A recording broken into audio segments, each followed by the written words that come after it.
Salut!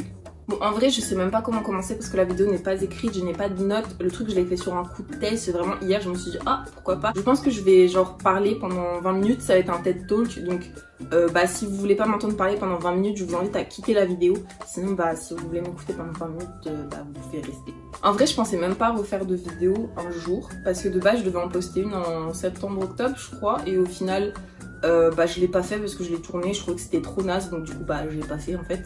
Comme j'ai rien écrit, je sais pas dans quel ordre ça va être, donc je pense que ça va être insupportable à monter déjà, ça va être sans transition. Mais bon voilà, c'est pas grave.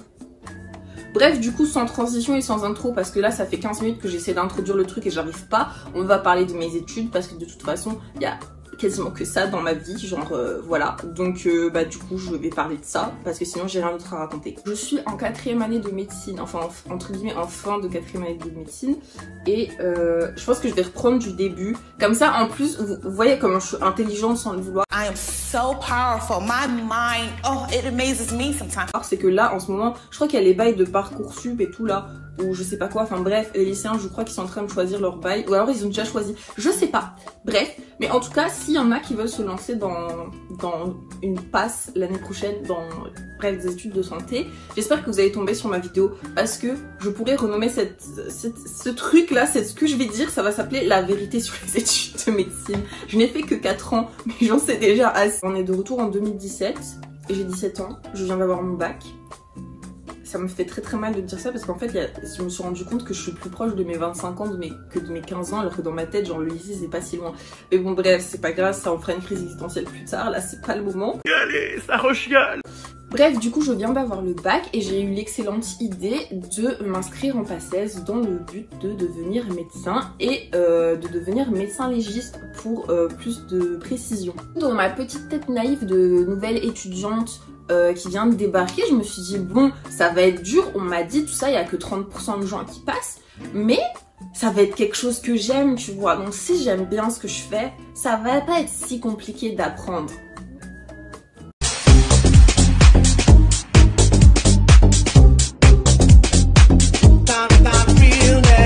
Il est sans dire que je me suis rendu compte en 2 semaines que ça n'allait pas du tout être le cas et que j'allais souffrir. J'ai fait ma première PACES et vous vous doutez bien que si je dis première, c'est qu'il y en a eu une deuxième. Du coup j'ai redoublé, j'ai fait ma deuxième PACES, j'ai réussi à passer. Et là, pensant que le pire était derrière moi, j'ai eu l'excellente idée du coup, alors que en soi j'avais le choix entre tout. Hein. J'ai eu l'excellente idée de prendre médecine pour poursuivre mon rêve. Il faut se dire qu'à un moment dans ma vie, j'ai eu le choix entre dentaire et médecine et j'ai pris médecine.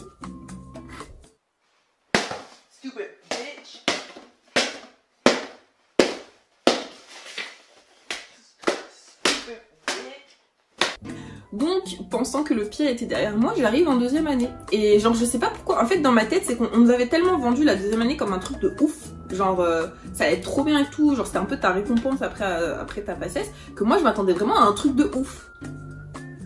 C'était pas un truc de ouf.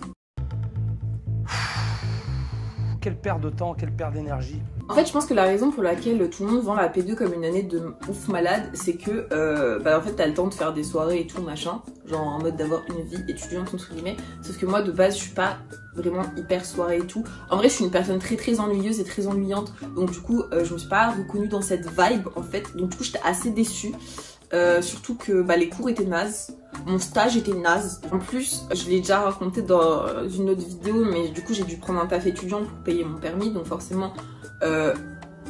Bref, si vous n'avez pas vu la vidéo là-dessus, juste pour dire que ce taf m'a éclaté le moral, littéralement. Donc en fait, genre, je venais déjà de passer 2 ans très intensifs. Ensuite, je me suis remise dans un truc qui m'a éclaté au niveau de la tête. Plus, j'avais aucun épanouissement sur le plan études. Franchement, tous les jours, j'étais en mode mais qu'est-ce que je fous là? Qu'est-ce que j'ai fait? Pourquoi j'ai fait ça? En fait, pourquoi? Oh mon Dieu, mais qui m'a envoyé? Seigneur, qui m'a envoyé? Genre, parce que vraiment, hein, genre, je sais pas si on se rend compte, mais quand t'es en P1, genre vraiment tu te dis, ça y est, je passe ma P1 et après c'est bon, genre tout va rouler, tout va être génial, je vais m'éclater dans tout ce que je fais. Et puis quand t'arrives en P2 et qu'au final c'est pas le cas, tu te dis, t'es un peu comme, t'es un peu con, genre, plus sur l'année là il y a eu le confinement, que perso j'ai hyper mal vécu. Genre ma santé mentale elle était déjà, en fait elle a fait ça, et genre confinement elle a fait vraiment ça. Et après je suis rentrée en en 3e année, donc en D1. Et je l'ai un peu mieux vécu parce que du coup, bah, je savais à quoi m'attendre en fait. Quand tu sais, t'as déjà été déçu, tu peux pas être encore... Enfin si, en soi, si, tu peux être encore plus déçu, surtout par les études de médecine. Mais genre, je savais au moins que tout n'allait pas s'arranger en fait. J'étais déjà préparée mentalement au fait que ça allait être la merde. Donc du coup, bah, forcément, quand tu le sais, ça va mieux. Après, les cours étaient toujours aussi nazes. En vrai, ce qui est chiant en P2, D1, c'est que t'apprends plein de trucs dans le désordre. Tu sais pas trop pourquoi. Tu t'arrives pas à faire le lien.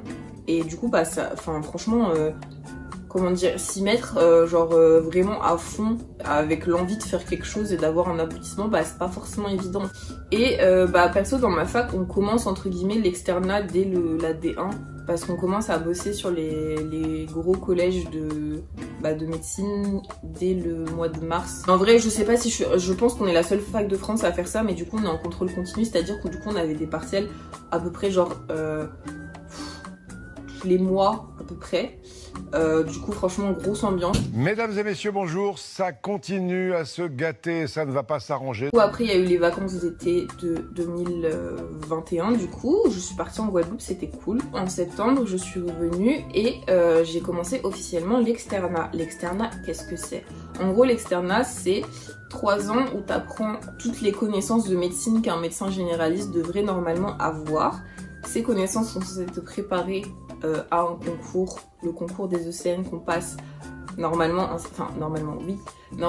6e année, mais je vais revenir sur ça plus tard. À la fin de ce concours, tu choisis ta spécialité, genre, je sais pas, médecine générale, pédiatrie, neurochirurgie. Bref, là c'est un message que j'adresse du coup aux lycéens, enfin pas forcément aux lycéens, parce qu'il y a des gens qui veulent se réorienter aussi. Bref, à toutes les personnes qui ont pour ambition de commencer une PASS ou une LAS. Enfin bref, de faire une première année d'études de santé et de vouloir faire médecine par la suite. Sachez que si vous avez trouvé la PASS compliquée, enfin la P1 compliquée, sachez que l'externat, c'est ça en 20 fois pire. Donc ça, j'aurais aimé qu'on me le dise avant que je rentre en P1. Parce que j'aurais aimé me préparer. Parce que vous voyez, quand tout à l'heure j'ai dit « Ouais, j'ai eu le choix entre dentaire et médecine, j'ai choisi médecine. » You dumb ass bitch. Et bah, j'aimerais le dire aux futures personnes qui comptent se lancer dedans. Partez en connaissance de cause, ne faites pas comme moi, sinon... Enfin, votre santé mentale va forcément en pâtir, mais je peux vous dire que quand on l'apprend en cours de route, ça fait très mal.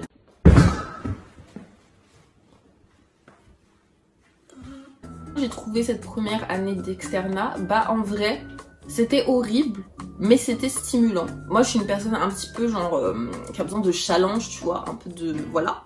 Du coup, même si j'avais envie de me tirer une balle à peu près tous les 4 matins, bah genre déjà dans ce que j'apprenais c'était un peu plus intéressant dans le sens où bah c'était vraiment concret et enfin t'apprends vraiment les prises en charge de certaines pathologies, etc. Pas pour tout, mais ça donne quand même envie, tu vois, genre ça donne déjà un peu plus... Enfin ton raisonnement dans ta tête il est déjà un petit peu plus logique. Donc ça c'était cool. Ensuite, autre point positif, pour le moment j'ai eu que des stages très sympas. J'ai fait mon premier stage en gériatrie parce que je me suis dit, bon on va prendre un truc assez polyvalent, général et tout, comme ça au moins après, enfin t'as fait ça et du coup tu peux faire des trucs un peu plus spécialisés par la suite.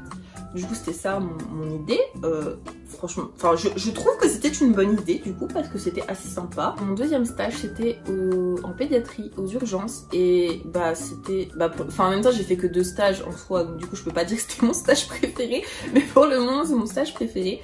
Au début franchement j'étais pas trop à l'aise, genre les urgences franchement quand tu débarques comme ça au début t'es en mode ouais, je sais pas ce que je fous là mais ouais.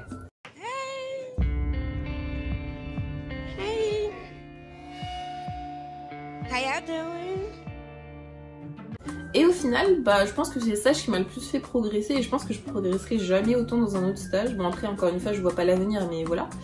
Du coup c'était vraiment très cool et ça me manque énormément. Bah les côtés moins cool forcément, bah c'est les côtés examen, pression, concours, tout ça.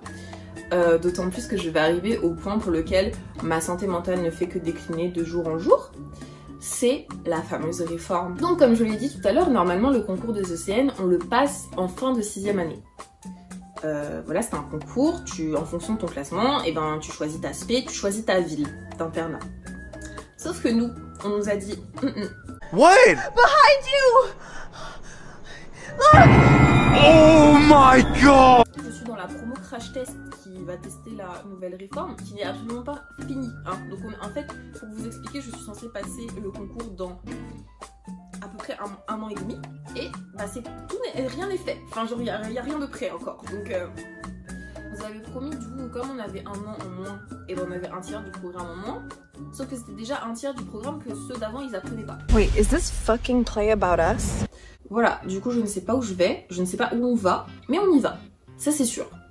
En vrai là je vais être un peu plus deep, parce que depuis tout à l'heure je rigole parce que genre mon coping mécanisme c'est de faire passer tout sous sarcasme et cynisme, parce que voilà sinon je pleurerais dans mon lit tous les soirs. Mais en vrai je m'attendais pas à ce que ma santé mentale elle se fasse cogner comme ça tous les jours en fait. Et bah genre en vrai on en parle mais je trouve qu'on n'en parle pas assez. Et je vais pas parler pour tous les étudiants de France parce que moi je connais pas tout ce qui se passe dans toutes les filières, je vais juste parler pour les étudiants en médecine. Honnêtement, mentalement parlant, on va pas bien. Je pense que ça a été ça l'une de mes erreurs, c'est de penser vraiment qu'après la P1 tout allait s'arranger et que même si j'allais continuer à passer des examens, que j'avais encore un concours après un peu lointain et tout, et ben ça allait forcément bien se passer parce que j'aurais réussi ma P1 et je serais passée. Mais en fait, pour vous dire, je crois que j'ai mieux vécu ma P1, peut-être pas la première, mais j'ai mieux vécu la deuxième que les années que je viens de passer. Donc ce qui est quand même assez triste à dire, mais bon, c'est comme ça, hein. Et bah le pire, je sais pas si on peut vraiment dire que c'est le pire parce qu'au moins j'en suis consciente cette fois-ci, donc c'est une évolution, mais je sais que ma santé mentale elle va encore décliner l'année prochaine et l'année d'après, même quand je serai interne et que j'espère je ferai ce que je voudrais, et bah je sais très bien que bah voilà, c'est ça qui est dur aussi parce que je me dis ça se trouve je me plains pour rien et ça se trouve c'est comme ça, que la vie est comme ça, je n'en sais rien. En fait ce qui se passe c'est que j'arrive pas à voir le seuil entre guillemets la petite déprime quotidienne d'un Français lambda ou d'une Française et bah, ce qui est vraiment alarmant. Du coup j'arrive pas à savoir si genre c'est un truc normal ou si bah genre faudrait vraiment que je fasse quelque chose pour ce qui se passe dans ma tête. Sachant qu'en soi, j'ai déjà essayé. Encore une fois, là, ça va être hyper deep. Je pense que je vais mettre des trigger warnings. Personnellement, ma relation avec ma santé mentale, mon estime de soi et tout, ça date pas de la P1. Mais déjà, la P1 me l'a salement amoché et la suite a continué à cogner dessus. Genre, j'ai pas honte de le dire, mais il y a vraiment des fois où je me levais et encore des fois où je me lève encore, où je me dis, mais qu'est-ce que tu fous là, quoi? Pourquoi t'es encore là et tout? Et où, j'ai eu des pensées pas très sympathiques, pas très roses on va dire. Et je trouve ça quand même important de le dire, même si ça devient de moins en moins tabou dans la société, dans les études de médecine et tout ça, bah franchement, des fois ça va pas très fort. Après, c'est pas non plus un cri d'aide que je suis en train de pousser sur YouTube, hein. Voilà, genre je vais quand même, je peux quand même dire que Dieu merci, ça va pas trop mal non plus. Je peux pas occulter le fait qu'il y a des fois où genre j'ai vraiment des pensées qui sont pas sympas, mais je suis encore là quoi. Et en soi je me suis déjà dit que j'allais me tourner vers un psychologue, j'avais même fait la démarche l'année dernière. Et en fait ce qui s'est passé c'est que, ça va être très drôle, c'est ce qui m'a en fait poussé à ne pas vouloir aller vers un psychologue par la suite. En fait ce qui s'est passé c'est que l'année dernière j'ai pris rendez-vous chez une psy. Et 1 ou 2 jours avant, au final j'ai annulé le rendez-vous parce que déjà je me sentais pas légitime d'y aller et je sais pas comment trop expliquer ce qui s'est passé dans ma tête à ce moment-là, mais j'ai un peu fait une crise d'angoisse et j'ai annulé tout simplement parce que je me sentais pas capable d'y aller. Voilà, donc ça j'admets que c'était de ma faute et que j'aurais peut-être pas dû annuler du jour au lendemain comme ça. Ça j'admets que c'était pas très cool. Bref, 1 ou 2 semaines après je me dis bon, quand même ça va pas très fort. Faudrait peut-être que tu fasses quelque chose. Voilà, genre force-toi, fais-le. Donc je reprends rendez-vous. Et du coup ce qui s'est passé c'est qu'en fait le jour où j'avais pris le rendez-vous, j'ai un partiel qui s'est décalé le jour-là. Donc je pouvais pas trop aller à mon rendez-vous. Du coup sachant que le partiel ils l'ont un peu décalé la dernière minute, bref, la fac quoi. Du coup j'ai encore une fois annulé le rendez-vous à la dernière minute, mais là c'était vraiment genre contre ma volonté. Là j'ai pas fait exprès du coup. Je me suis dit c'est pas grave, au pire tu le redécales, c'est pas la fin du monde. Et quelques jours avant le rendez-vous, je reçois un appel d'un numéro que je ne connais pas. Et en fait, c'était la psychologue auprès de qui j'avais pris rendez-vous. Au résumé de la conversation téléphonique, c'était que, en gros, je lui faisais perdre son temps et son argent, du coup.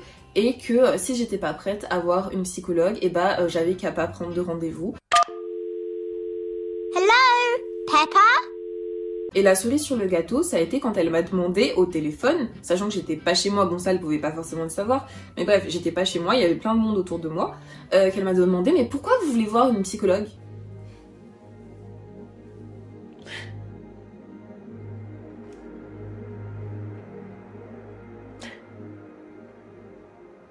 et que bah franchement j'allais pas lui répondre, bah écoute c'est parce que j'ai envie d'avoler mon armoire à pharmacie pour en finir avec ma vie, et j'allais peut-être pas dire ça alors que j'étais au Starbucks.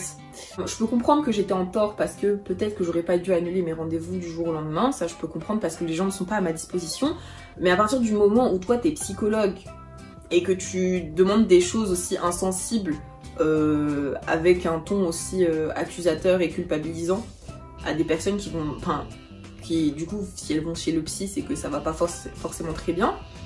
Enfin à un moment donné je ne sais pas, genre peut-être que tu t'es trompé de voix, je ne sais pas.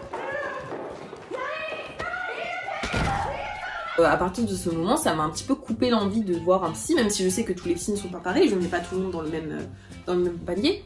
Mais autant vous dire que bah voilà, pour un moment je n'irai pas. Bon du coup on en a fini avec les trucs un peu tristes et tout parce que j'ai un peu la flemme que ma vidéo ce soit juste ça. En plus j'ai presque plus de stockage sur mon téléphone donc c'est vraiment super, une vidéo ghetto. Du coup je vais parler de trucs un peu plus sympas et tout parce que j'ai envie. Je vais pas faire de transition parce qu'on n'a pas le temps et qu'on a la flemme. Je vais parler de K-pop. Oh shit, here we go again. Bah il y a eu l'externat, le fait que je me sentais pas très bien donc du coup j'avais besoin de sérotonine, j'avais besoin de mes K-pop support boys.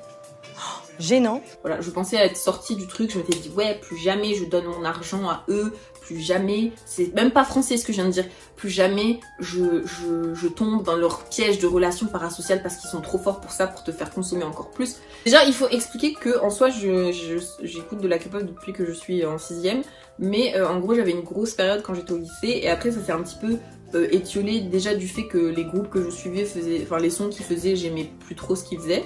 Et aussi bah, du fait que je suis rentrée en médecine. Et voilà, du coup genre j'étais un peu sortie du truc parce que en soi genre quand t'écoutes juste de la K-pop juste comme ça, t'es pas vraiment genre dans le truc. Parce que genre quand tu fais K-pop stan, tu dois connaître leur groupe sanguin, leur date de naissance, etc. Je n'en suis pas là. Bah de base en fait les groupes là que j'ai cités, donc Stray Kids et TXT, je les écoute depuis qu'ils ont commencé. Genre j'ai écouté toutes leurs chansons et tout. C'est juste qu'en soi je connaissais les membres vite fait mais que je m'y intéressais pas humainement parlant parce que déjà j'avais pas le temps. Et que j'avais pas le temps. Et en fait c'est surtout pour Stray Kids, je trouve ça très rigolo parce qu'en fait le groupe a commencé en même temps que moi j'ai commencé ma première passesse. Et du coup en fait le concept même du groupe, bah en fait ça allait avec ce que bah je traversais. En gros c'est super cringe dit comme ça, mon dieu on dirait j'ai 12 ans. Mais bref, fallait que je le dise. Et du coup c'est très drôle parce qu'en fait le survival qu'ils ont fait pour créer le groupe, bah il a été diffusé quand moi je préparais mon concours. Donc du coup j'ai pas regardé mais j'ai regardé entre pendant les vacances entre mes deux passesses. Et genre j'étais grave en mode... En plus ils sont très forts dans les relations parasociales, ils sont très très forts. Et du coup j'étais en mode ouais eux ils chialent parce qu'ils y arrivent pas, moi je chiale parce que j'y arrive pas non plus. On est vraiment ensemble, emoji main serrée. Sachant qu'en plus à la période là, il y a la chanson My Pace qui est sortie. Et c'était vraiment au moment où la date butoir de le septembre de ma deuxième passesse. Du coup je me disais mais est-ce que je vais vraiment y arriver, est-ce que je fais bien ce que je fais et tout, est-ce que genre c'est pas une erreur machin et tout. Est-ce que c'est vraiment fait pour moi, etc. À l'heure actuelle, je ne sais pas si c'était fait pour moi, mais bon, bref. Je me sentais vraiment comme une merde. Et du coup, la chanson est sortie et j'ai vu les paroles, j'étais en mode.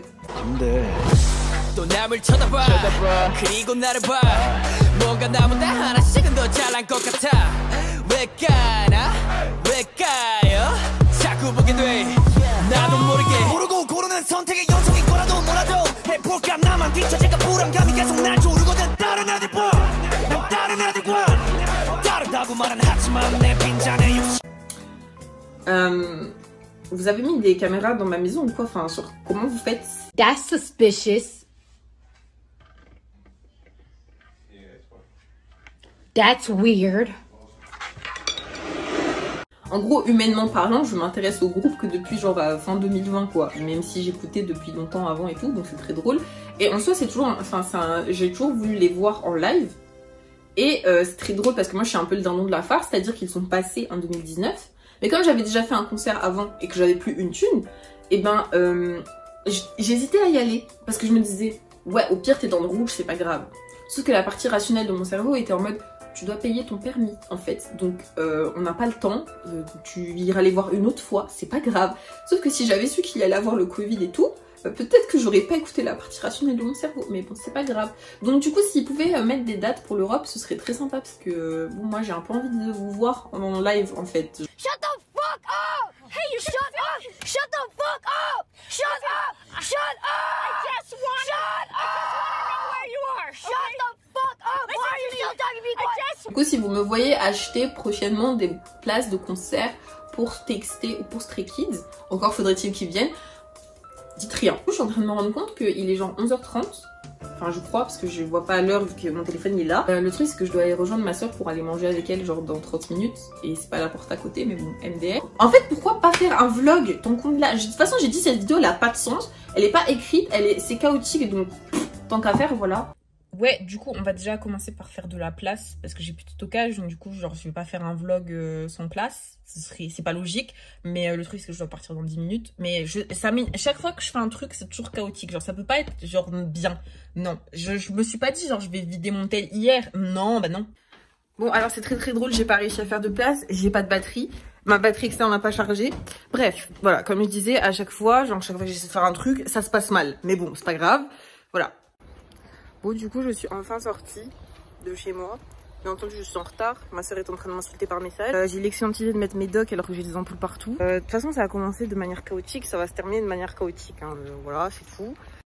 It's like a Polaroid love 사랑 촌스러운 그 감정 근데 내 가슴이 뛰어 왜 날 이래 날 왜 사랑에 목매는 건지 어차피 뻔한 감정이잖아 분명 다 안 믿었지 알고도 빠진 함정인가 봐 나도 모르게 When you call my name 가슴 아프게 날 심장이 쿵쿵 It's like a Polaroid love 사랑 촌스러운 그 감정 근데 내 가슴이 뛰어 왜 나 이래 나 It's like a Polaroid love 내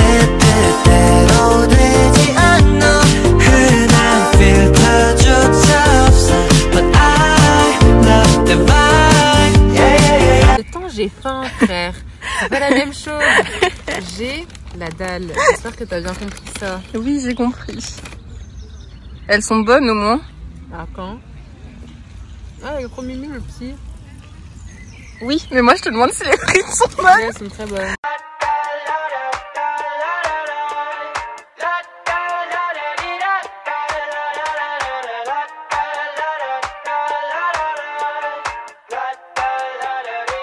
I got my head out the sunroof I'm blasting our favorite tunes I only got one thing on my mind You got me stuck on the thought of you You're making me feel Déjà, la meuf de Bridgerton, elle est venue habillée comme ça, s'il te plaît.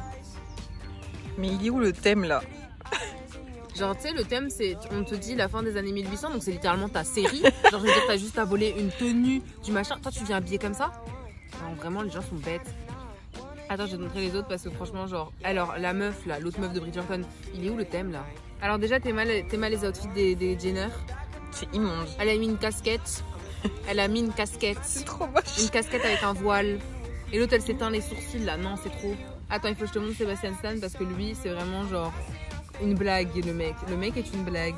Voilà. Je pense pas qu'il y aura du son sur toute la séquence. Mais... Ah, c'est quoi de ça? Je sais pas. Il a dit inspiration Stabilo Boss. La couleur existait même pas à l'époque. Bah tant pis.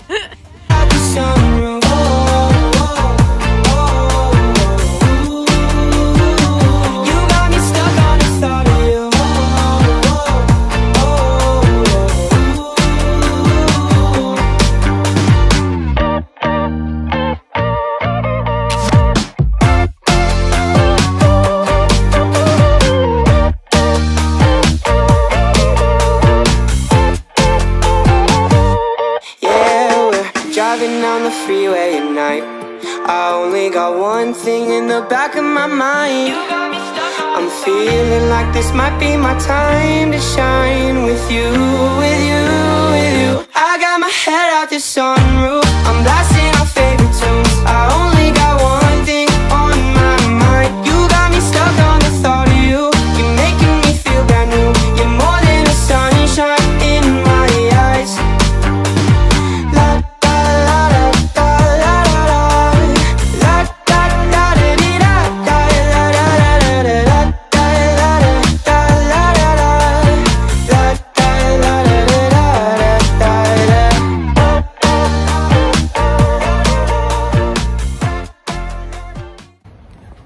Du coup ma soeur est retournée en cours. Je vais aller à la Fnac parce que je dois rendre un truc et reprendre un autre cadeau pour ma cousine parce que je me suis rendu compte que je lui avais acheté les tomes d'Assassination Classroom alors qu'elle a déjà vu l'animé, donc ça sert un peu à rien. Je vais lui acheter un truc qu'elle avait jamais vu, donc MDR. Du coup je vais faire ça et après je vais rentrer chez moi parce que j'ai mal aux pieds.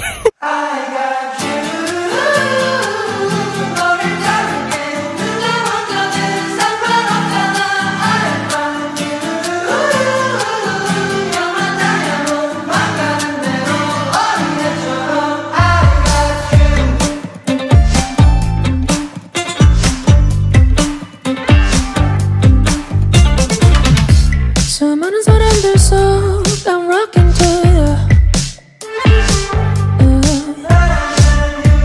우린 어디서 뭐 있다 이제 만났는지. Take me to your place, baby, 내 맘이 already over you. Let it go, let it go. 언제까지 숨길 수는 없는 널 찾을 수 있게. 내게 다가와주면. Je suis sortie de la Fnac, j'ai décidé de rentrer chez moi à pied. J'ai senti de mettre mes dogs alors que je les sens partout. C'est une idée de merde, mais bref.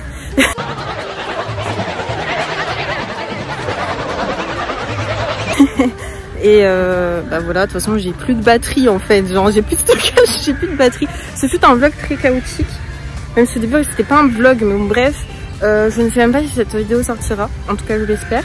Je vais pas vous dire genre à la prochaine parce que je ne sais même pas s'il y aura une prochaine fois. Mais voilà, c'était sympa de faire cette petite vidéo là, je suis contente, donc voilà. Salut!